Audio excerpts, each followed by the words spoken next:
Kabla hatujafunga mkutano, swala la kwanza ndugu zangu ambalo nitaka niwaeleze wananchi wa Masonya ni kuitunza na kuilinda amani yetu tulionayo katika nchi yetu.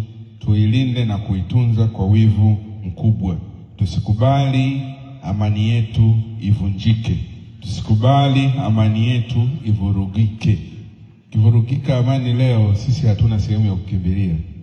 Tumezaliwa Masonya, tutakulia, tutaishi Masonya na tutafia hapa hapa Masonya. Huwezi kukimbilia Msumbiji, yanayoendelea huko mnayajua. Kwa hiyo tutunze na kuilinda amani ya nchi yetu. Hili jambo la pili ni elimu. Tuwapeleke watoto wenye umri wa kwenda shule waende shule. Elimu sasa hivi ni bure.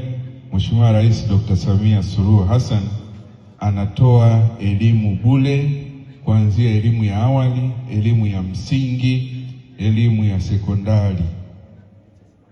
Fedha za elimu bure zinaletwa kwenye mashule. Kwa ndugu zangu, sisi kazi yetu ni kuwapeleka watoto shule. Niwapongeze, hapa sijakuta watoto wenye umri wa kwenda shule wanazagaa. Kwingine nikienda nakuta kwenye mkutano muda wa darasani watoto wapo na hawajavaa sare za shule. Kwa hiyo watu wa Masonya, inaonekana watoto wenu mmewapeleka shule, mmewapa haki yao ya msingi ya elimu. Kwa hiyo kikubwa tujitahidi watoto wote wenye umri wa kwenda shule waende shule. Lakini Mheshimiwa Diwani, elimu bora iendane na lishe bora. Elimu bora iendane na lishe bora. Tulishajiwekea utaratibu wa kuhakikisha kwamba watoto wetu wakiwa mashuleni wanapata chakula. Kwa hiyo wazazi, msijisahau kwenye wajibu wenu huo wa kuwapatia chakula watoto wakiwa mashuleni. Jambo lingine ambalo nitaka nizungumze ni kuhusiana na kilimo.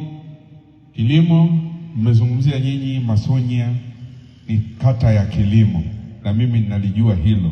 Mnalima sana mpunga, mnalima sana mazao ya bustani, mnalima mahindi, lakini ni wakulima wa korosho, mnalima ufuta, mnalima mbaazi hizo hapo tunaziona, mnalima kunde, choroko, karanga, mnalima mazao mengi sana. Hongereni kwa hilo. Sisi kama serikali kipindi hiki tunatoa pembejeo za ruzuku kwa zao la korosho. Tayari pembejeo ziko maghalani na tumeshaanza kuzigawa, nadhani na Masonya pia mnazigawa.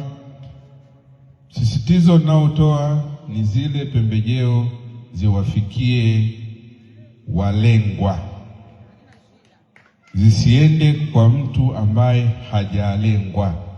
Lakini watu wasipunjwe pembejeo zao na zigawiwe kwa wakati.